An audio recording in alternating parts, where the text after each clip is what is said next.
E eu quero chamar a sua atenção para um detalhe. Muitos de vocês não puderam estar aqui na última quarta-feira, quando eles deram a profissão de fé. E algo me chamou a atenção na resposta que eles deram. Perguntei a cada um deles o que é que os levou a tomar essa decisão. Qual foi a experiência, qual foi o momento, como foi que Deus fez para convencê-los a passar por essa experiência. Cada um deu a sua resposta e para essa pergunta não existe resposta errada. Só pode existir resposta falsa.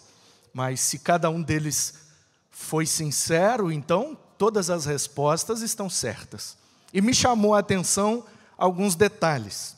Então, o Vinícius, por exemplo, disse que estando na igreja, num culto, Deus falou com ele num culto, e ele então tomou a decisão de aceitar Jesus, de ser batizado, de se tornar um discípulo de Cristo, propriamente dito.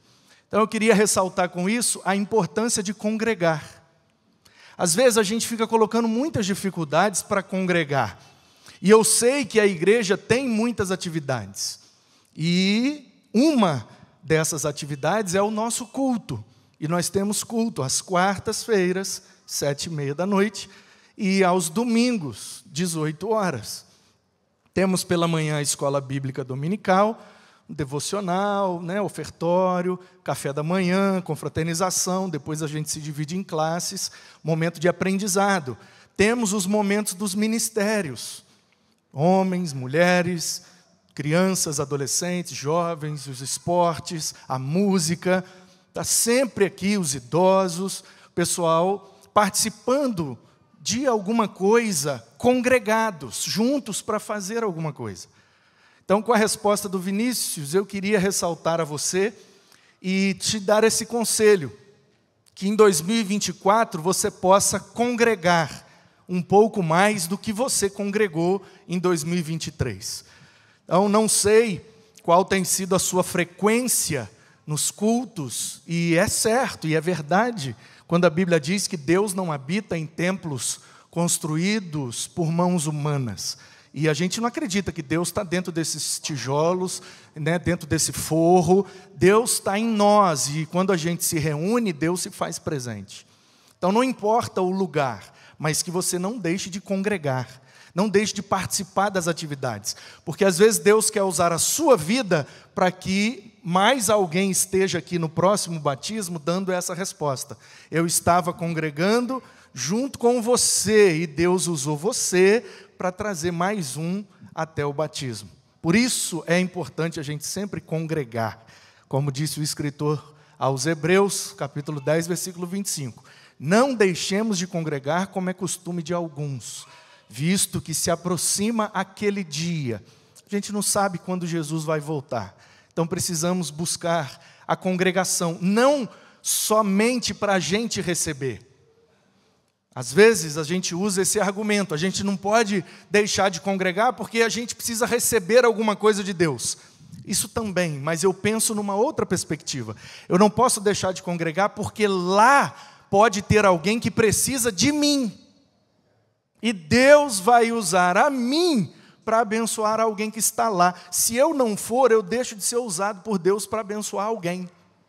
Então, a minha motivação de não faltar culto, e você sabe que eu não nasci pastor, né? Sou pastor somente há 11 anos. Então, eu congreguei muitos anos antes de ser pastor, e eu nunca fui de faltar culto. Nunca gostei. Manuzinho, que o diga. Uma vez foi muito engraçado, domingo de manhã, ele com dificuldade para acordar, e eu estava no início do ministério.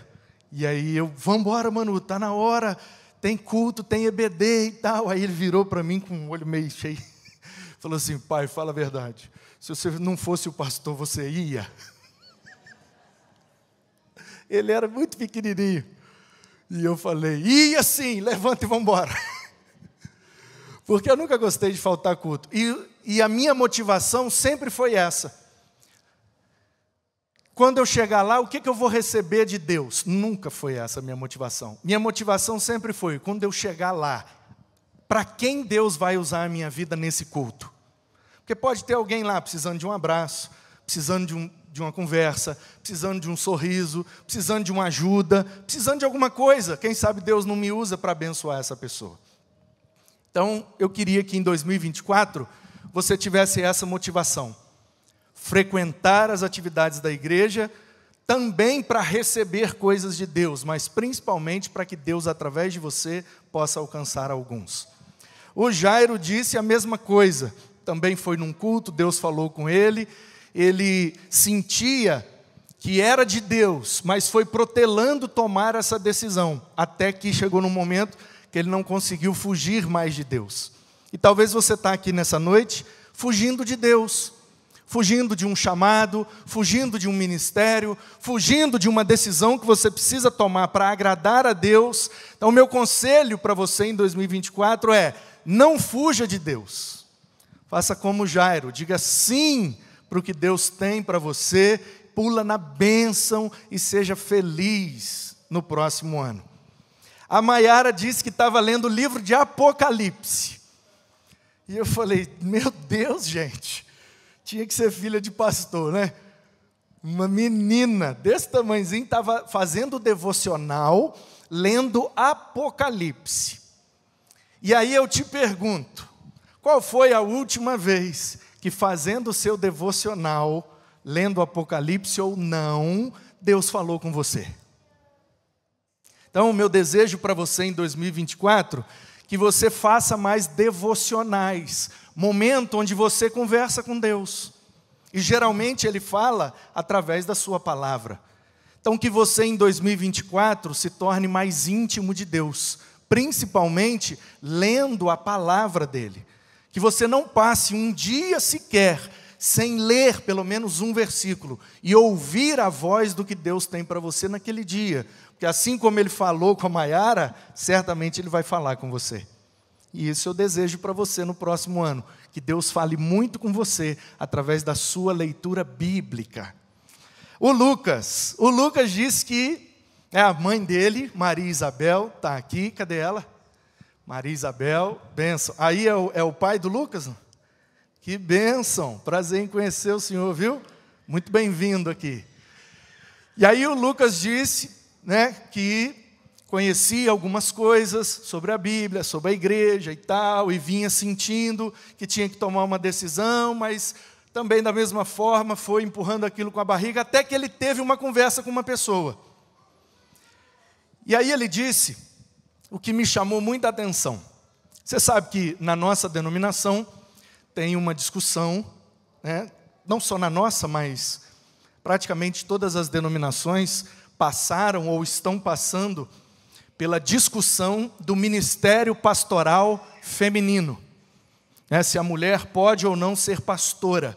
E na nossa denominação ainda estamos nessa discussão. Então, foi dada às igrejas, pela sua autonomia, a autonomia de batizar mulheres. E algumas igrejas, entendendo essa autonomia, fizeram. A ordem dos pastores, então, foi questionada acerca da filiação. Se a igreja é autônoma para ordenar mulheres, consagrar ao ministério pastoral, elas então podem se filiar à ordem dos pastores batistas do Brasil? E aí a ordem ficou muitos anos discutindo isso e chegou ao entendimento de que o Brasil, por ser um país de dimensão continental e multicultural, então foi dado aos estados a decisão de filiar ou não as pastoras já consagradas. E aí, alguns estados do Brasil já filiam pastoras batistas. Elas são da ordem dos pastores batistas do Brasil, tem a mesma carteirinha que o pastor Arídio. E, inclusive, nós temos uma pastora na diretoria hoje, onde eu faço parte como vice-presidente da Ordem dos Pastores do Brasil. São cerca de 15 mil pastores batistas no Brasil. Eu sou o vice-presidente e tem lá uma secretária, pastora Ioneida. Ela é da região dos Lagos, no Rio de Janeiro, e ela é secretária na diretoria junto comigo. Então, na gestão passada, o pastor João Martins era um dos secretários. Junto com ele tinha uma pastora, Raquel, que esteve aqui na minha posse, sendo secretária da OPBB do Brasil. E também tinha uma vice-presidente, a Diana, lá da Paraíba. Então, pastoras batistas já é uma realidade. A maioria dos estados ainda decidiu não filiar, como é o exemplo do Espírito Santo, onde eu estava, e aqui em São Paulo não se filia pastoras batistas, mas nós já temos igrejas que consagraram, então nós já temos pastoras batistas em São Paulo, ainda não são filiadas à ordem, porque a filiação acontece através da sessão, e a sessão São Paulo votou e decidiu não filiar as pastoras. Pois bem, dito isso, só para você entender o contexto, né, da situação, porque se eu falasse assim de forma solta, podia ser que cada um entendesse uma coisa. Então, existe essa discussão. E, como eu disse, a Paraíba, o Rio de Janeiro, Mato Grosso do Sul, Paraná. Vou parar por aqui, porque eu posso me equivocar, mas algumas seções, alguns estados já votaram pela filiação das pastoras. Então, no Rio de Janeiro já tem muitas pastoras filiadas, no Paraná, no Rio Grande do Sul não, no Mato Grosso do Sul, na Paraíba, tem um outro estado, eu acho que é Sergipe também, do Nordeste, e os demais, a maioria, decidiu por não filiar. Aí talvez você possa me perguntar, pastor, você é favorável ou contra? A minha resposta é, eu não concordo, nem discordo, muito pelo contrário.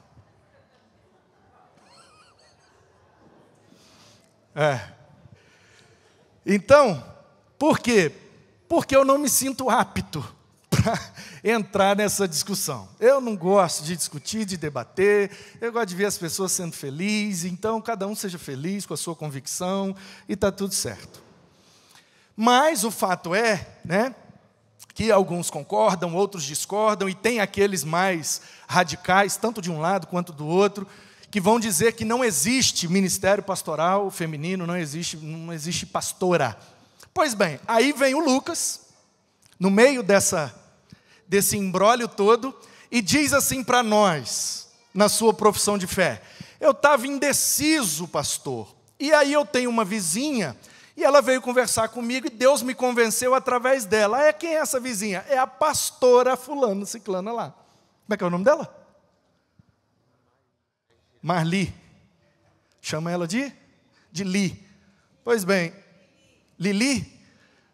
Lili. Ok. A Lili é bem conhecida aqui, hein? Gente, como é que eu não sabia da existência dela? Foi ela que te ganhou para Jesus, Karen? Tá vendo aí, Lucas, sua irmã na fé ali, ó. Tá vendo? Filha da mesma mãe espiritual que você, ó.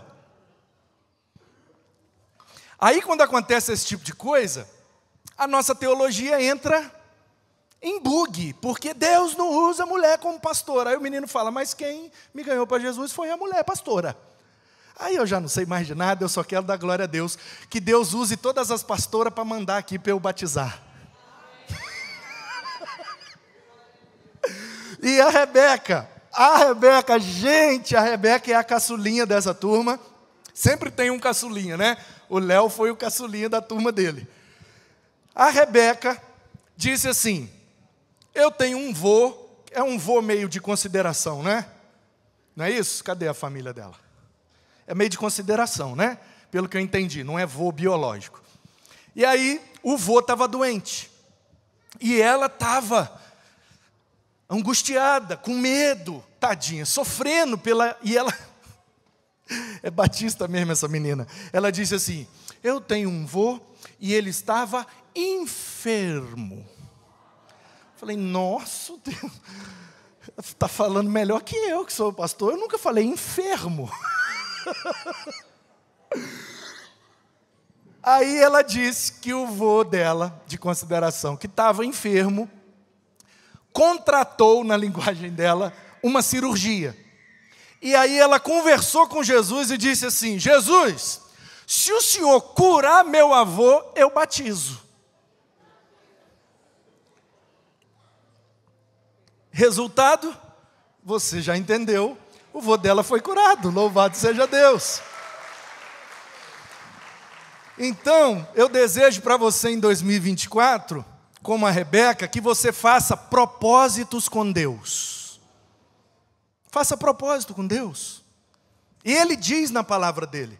Lembra quando o Acais ficou desesperado com a fofoca de que Israel, junto com a Síria, iam invadir Judá? E ele saiu de madrugada em Jerusalém, perdido, com insônia. Deus levantou Isaías, levou lá, encontrou ele perto do tanque, lá na estrada do lavandeiro, e disse: ô meu rei, o que o senhor está fazendo aqui? Vai dormir? E ele disse: não, meu coração está muito agitado, eu não estou conseguindo dormir, porque eu estou com medo dos inimigos invadir. Aí o Isaías fala: não, Deus não vai deixar invadir. Pede um sinal para Deus. O Isaías diz assim: peça em cima no céu ou embaixo na terra, onde você quiser e como você quiser. Peça um sinal e Deus vai te responder. O Acais estava com tanto medo que ele disse: eu não quero nem sinal nenhum, eu só quero que Deus me proteja. E aí o profeta disse: mas assim mesmo Deus vai dar um sinal. E o sinal é que um menino vai nascer na casa de Acais, óbvio, e a menina dele, que naqueles dias ainda era virgem, depois de alguns anos iria crescer, iria casar, ia ter um filho, e ele deveria botar o nome do menino de Emanuel, que é um sinal que aponta para Deus está conosco aqui em Judá, e não vai permitir que a gente seja invadido. Quando esse menino chegar na idade de comer manteiga e mel, ou seja, 12 anos de idade, Deus vai trazer sobre os inimigos aquilo que os inimigos querem trazer sobre nós, e vai destruí-los. Se você fizer as contas, do dia que Isaías falou até 722, quando a Assíria destruiu Samaria, você vai ver que é exatamente o cumprimento da profecia, onde o Emanuel, neto de Acás, é o menino que simboliza que Deus estava com Judá e não permitiria que eles fossem destruídos. 722 anos depois, nasce um menino em Belém. 50 anos depois, o Mateus está escrevendo o Evangelho e diz assim: sabe aquele negócio que o Isaías falou do Emanuel? Aquilo se cumpriu lá nos dias dele, quando Deus livrou Judá.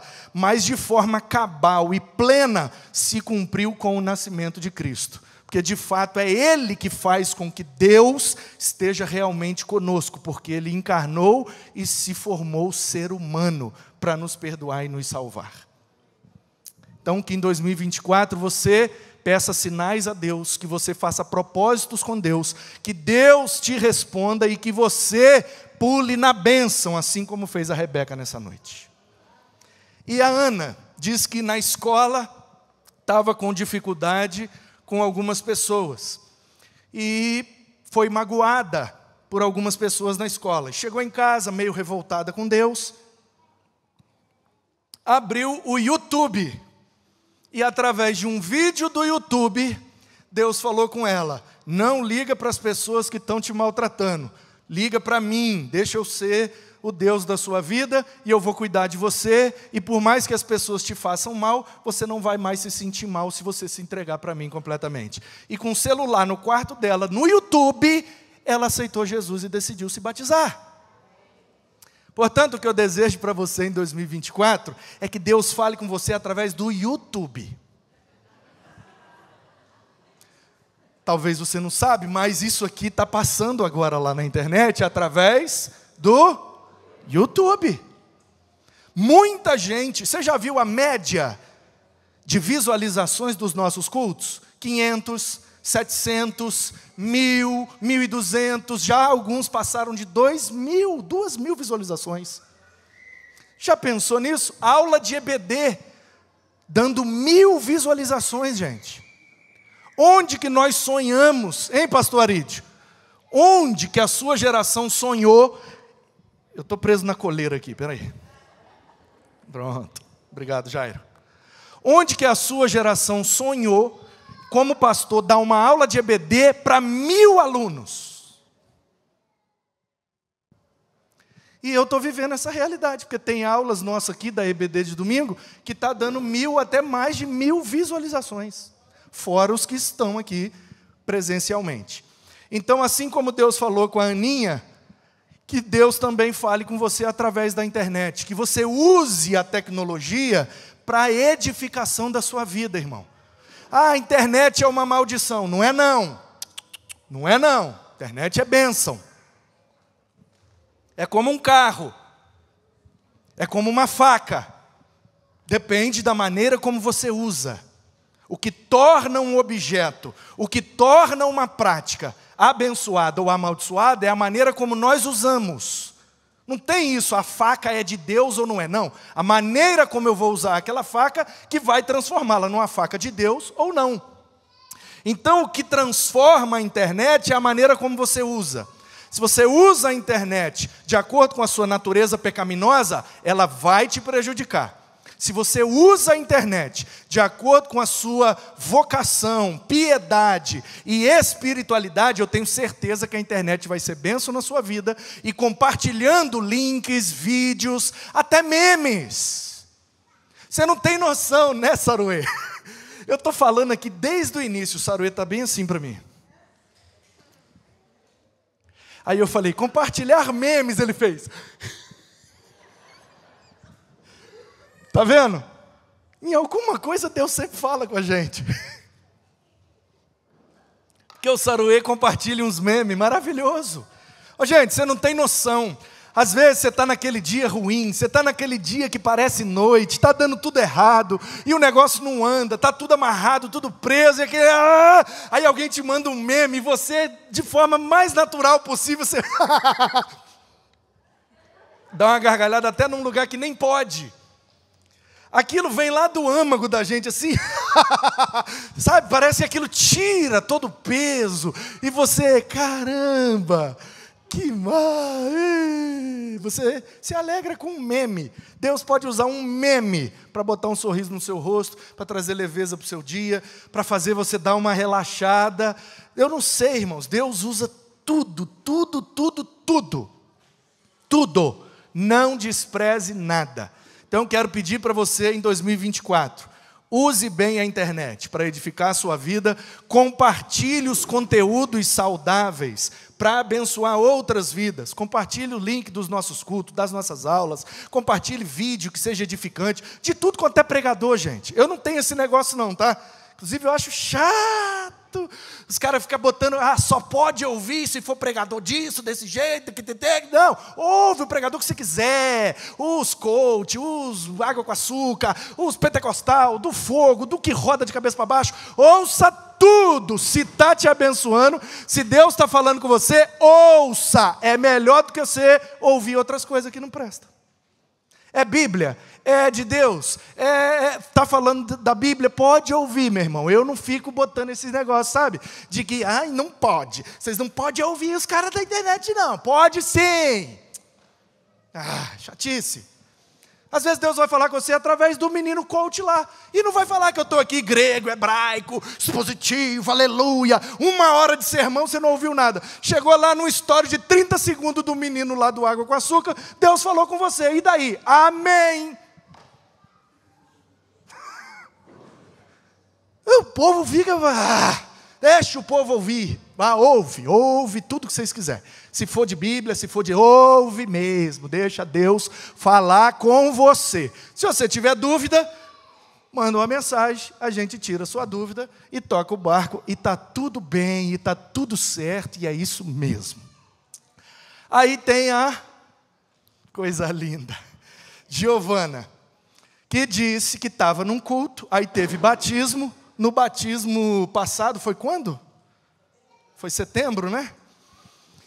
E aí, depois do batismo, eu estava lá na porta, despedindo de todo mundo, e ela veio, eu dei um abraço nela, e falei com ela, despretensiosamente, ei, Giovana, Deus te abençoe, agora vai abrir uma outra classe de batismo, hein? Aí ela ficou sem graça, olhou para a mãe dela e foi embora. Aí na hora da profissão de fé ela falou, eu já tinha ouvido Deus num outro culto, numa outra igreja, de um outro pastor, louvado seja Deus. E aí o pastor Manu falou para mim que ia abrir uma classe, eu falei, vai abrir. Eu vou batizar. E veio. Então, em 2024, que Deus te use para falar com as pessoas, irmão. Para desafiar as pessoas, sabe? Desafiar para Deus. E aí... Não está na hora não de você aceitar Jesus? Está na hora não de você decidir pelo batismo? Está na hora não de você vir servir com a gente no nosso ministério? Tem vaga, vem, vamos, vem. Deus usar você para falar com as pessoas, para chamar, para fazer as coisas de Deus, gente. Que Deus te use para falar com muita gente. Que Deus te use para atrair muita gente para fazer a obra de Deus. E a Gabi, que não veio em nenhuma aula. Minto, desculpa, Gabi. Ela veio em uma aula da turma anterior.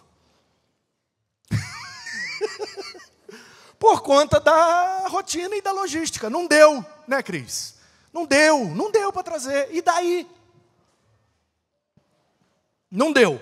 Então, toma o PDF do conteúdo, das lições, o questionário, estuda com ela aí, e se ela chegar aqui e responder tudo e falar com convicção, a gente batiza ela. Pronto, está aí. Entendeu? Batismo online, virtual, sabe? Ah, pastor, eu quero batizar, mas eu não posso frequentar a classe. Não precisa. Aí, ó. Você pega o material, pega o conteúdo, estuda como você puder, a hora que você puder, no lugar que você puder, do jeito que você quiser, e vem chegar no dia da profissão de fé. Você responder com convicção, beleza, a gente te joga dentro d'água e é discípulo, e aleluia. Entendeu? Então, dá para abrir, ó. Quantas casas tem aqui? Olha só, quantas casas. Olha quantas casas tem aqui hoje. For contar mesmo, pelo menos aqui talvez umas 100 casas. Casas. Sabia que pode ter 100 classes de batismo a partir de amanhã? Basta que você ganhe uma pessoa para dizer quero Jesus, você convide ela uma vez por semana para ir na sua casa, você me pede o material, estuda com a pessoa, traga ela na próxima profissão de fé, ela responde e a gente joga dentro d'água. Tudo certo. Entendeu ou não? Então, meu querido, você pode fazer da sua casa, como foi a casa da Gabi. Onde foi a classe de batismo da Gabi? Na casa dela. Você pode fazer da sua casa uma classe de batismo. E manda já prontinho para nós, ó. Coisa boa. Já vem prontinho, a gente só tibum, joga dentro d'água e está tudo certo.